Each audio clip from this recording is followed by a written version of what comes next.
Hello everyone.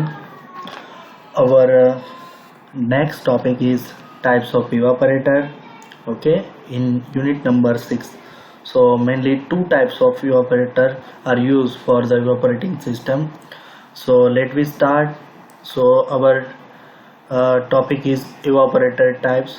So that is two types of evaporator. Okay, so evaporator used in a chemical process industry can be classified into first natural circulation evaporators and force circulating evaporators. Okay, so ये mainly दो types के evaporator है, natural and force circulation evaporator.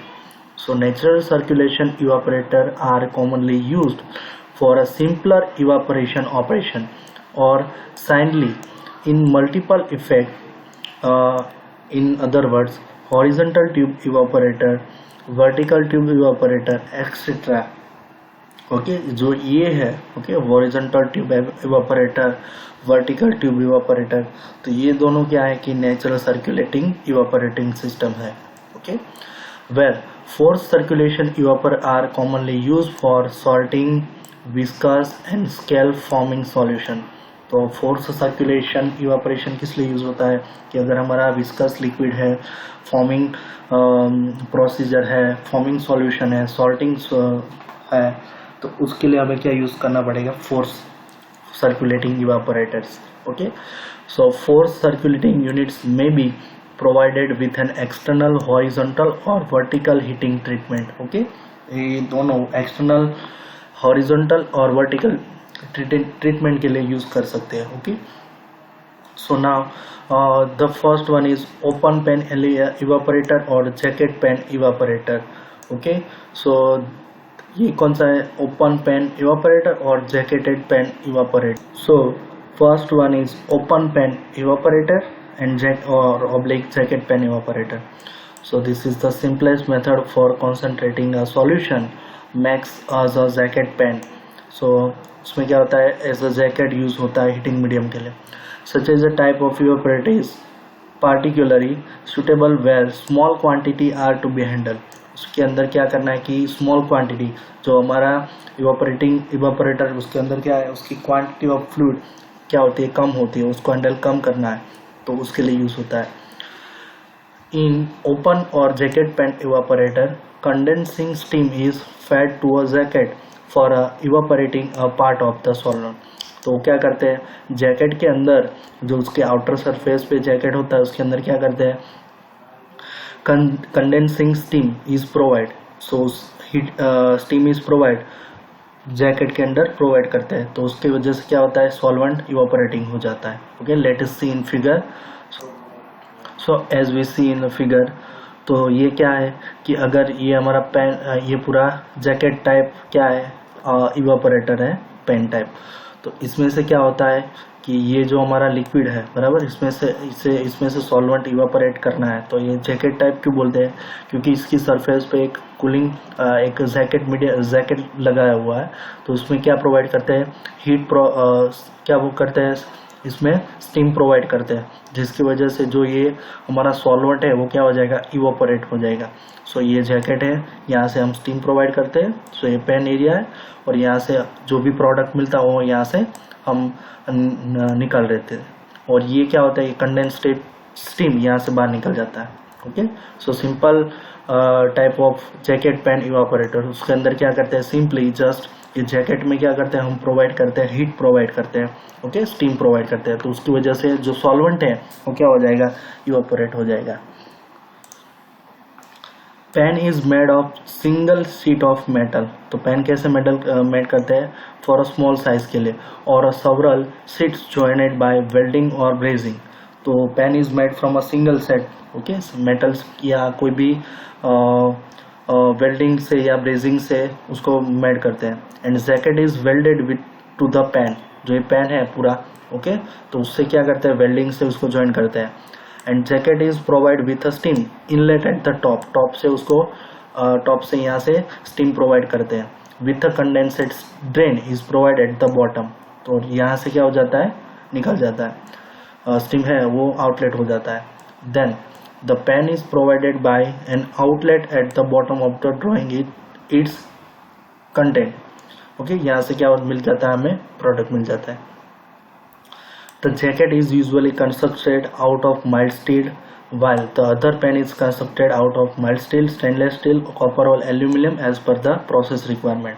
Generally क्या होता है, ये जो jacket है वो माइल्ड स्टील से बनाते हैं, और ये जो पेन है वो क्या किस में से बनाते हैं, हम स्टील में से बनाते हैं, स्टेनलेस स्टील में से बनाते हैं, और कॉपर और एल्यूमिनियम जो भी रिक्वायरमेंट है प्रोसेस की उसके हिसाब से हम जैकेट को मैन्युफैक्चर करते हैं. Okay, so second is horizontal tube evaporator. Okay, so our second is horizontal tube evaporator है. So in which second is horizontal tube evaporator. That means इसके अंदर क्या है, it consists of vertical cylindrical cell incorporating horizontal square tube bundle at the lower portion of the cell. तो उसमें क्या होता है कि ये जो पूरा हॉरिजॉन्टल है, बराबर, ये जो वर्टिकल होता है, बराबर, वर्टिकल सिलिंड्रिकल सेल है, तो उसके अंदर क्या है कि एट द बॉटम पार्ट में, तो बॉटम पार्ट में ट्यूब बंडल रखी होती है.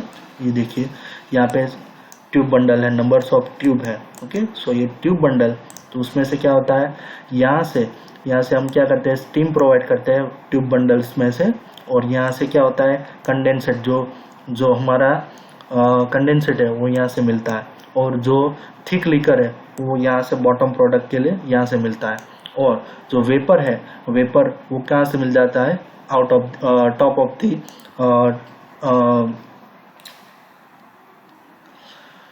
The channel. ओके, और यहाँ से हम क्या करते हैं, फीड एंटर करते हैं. ओके, सो लेट अस सी.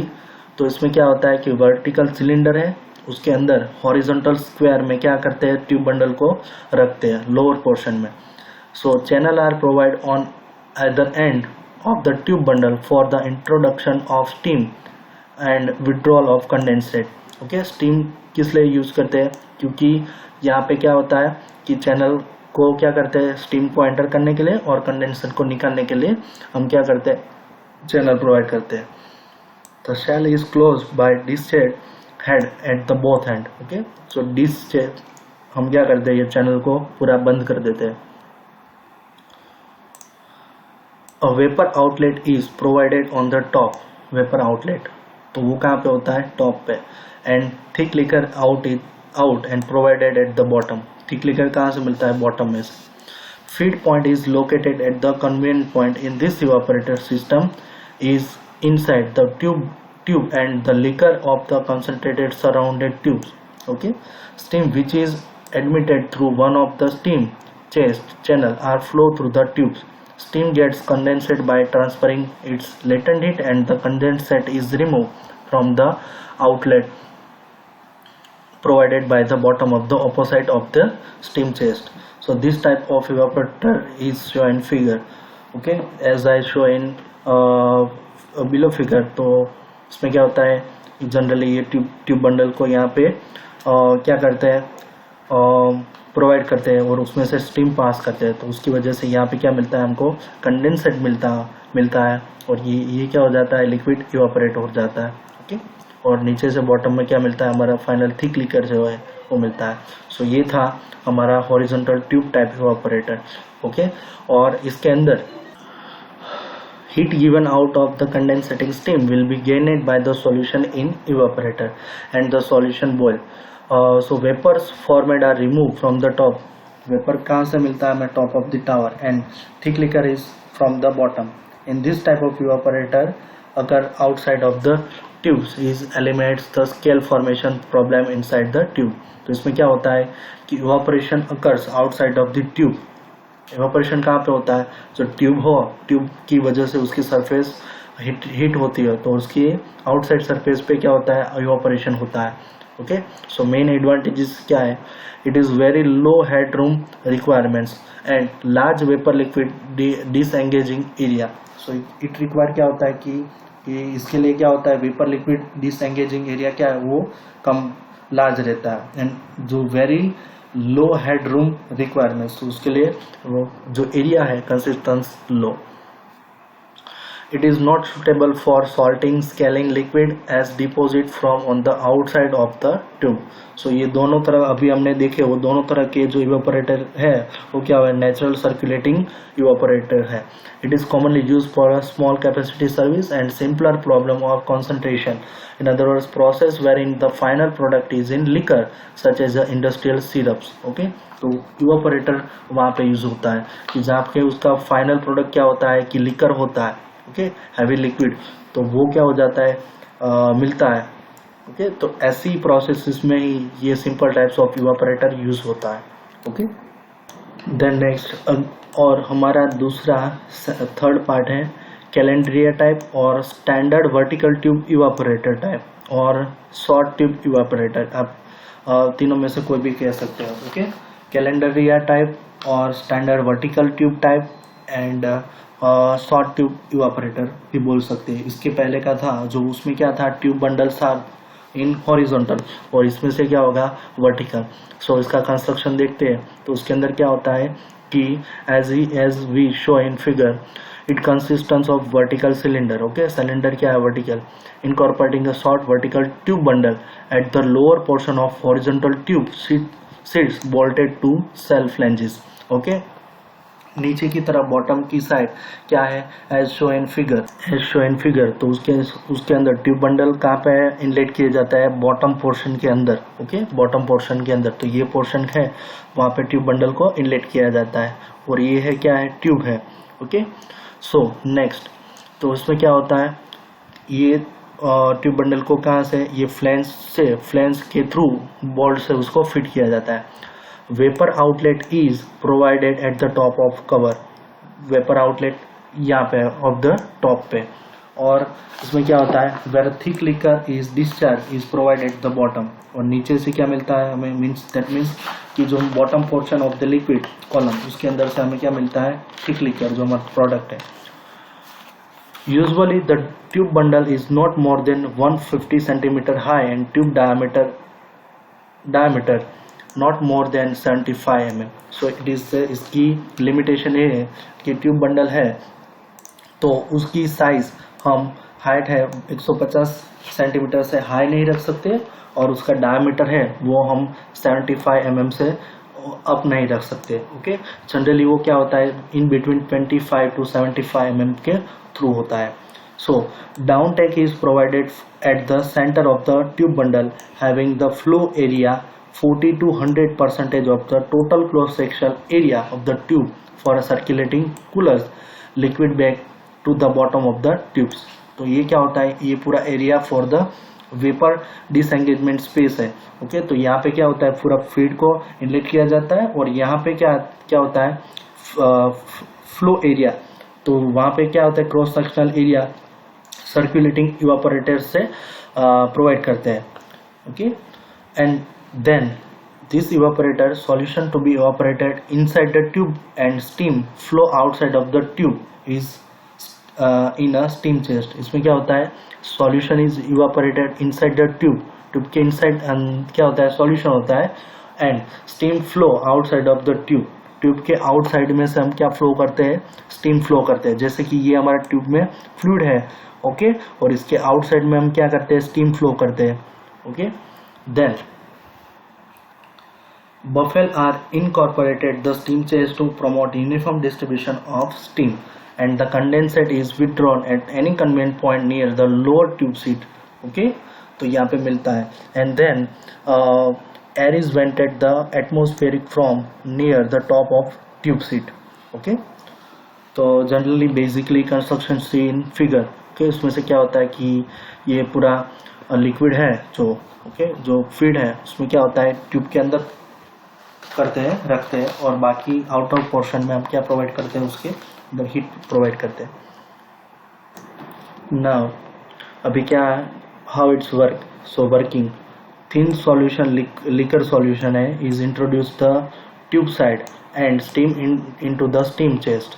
बराबर, तो क्या है, जो ट्यूब के अंदर क्या रखना है, हमें सॉल्यूशन रखना है. Okay, so liquor covers the top of the tubes and heat transfer to be boiled liquid inside the tubes and take place condensing steam on the outside of the tubes. Okay. So heat transfer कैसे होता है कि boiling point of liquid का inside, okay, inside the tube वो क्या होता है, condensing होता है, कंडेंसिंग स्टीम के थ्रू होता है। सो वो आउटसाइड ऑफ द ट्यूब के अंदर बनता है। दैट मीन्स क्या होता है कि ट्यूब के अंदर फ्लूइड है और आउटसाइड में क्या स्टीम है। सो उसकी वजह से क्या होगा, हीट ट्रांसफर होगा और हमारा जो कंडेंसेट है वो मिल जाएगा। और vapor form will be rise up to the tube or it comes to the liquid surface from which they are disengaged into the vapor space and removed from the vapor chest, and circulation of the cold liquor is promoted by central downward downtake and concentrated solution, and this liquor is removed from the bottom of the evaporator, and that is our final product of the that fluid. Okay, so this is the working of that particular evaporator. So what are the advantages? So advantages is relatively inexpensive. Okay, क्या है, बहुत expensive नहीं है.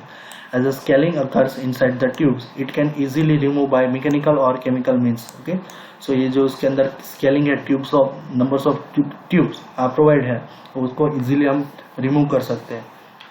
It provided moderately good heat transfer at reasonable cost. Okay, सो इसके अंदर जो heat transfer होता है वो क्या होता है, mainly in compare to others the ratio of heat transfer is good.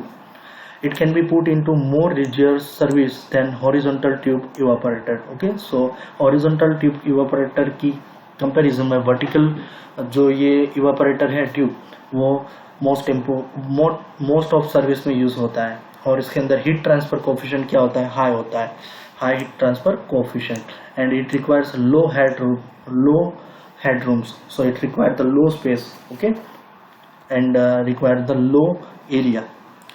Now what is the disadvantages of that evaporator is? So main disadvantages is floor space required is large, so इसका floor space is requiring more, and amount of liquid hold up in the evaporator is large. So उसके अंदर liquid hold up time है वो क्या होता है, very large होता है, तभी उसके अंदर heat transfer हो पाता है. So liquid hold up time is more. Since there is a no circulation, these units are not suitable for a viscous liquid. Okay, अगर हम इसके अंदर circulation नहीं provide करेंगे तो for a viscous liquid के लिए, तो viscous liquid के लिए ये जो evaporator है वो नहीं यूज कर सकते. Okay, so these are not useful for the viscous liquid, that is for only light liquids where it is used. Okay.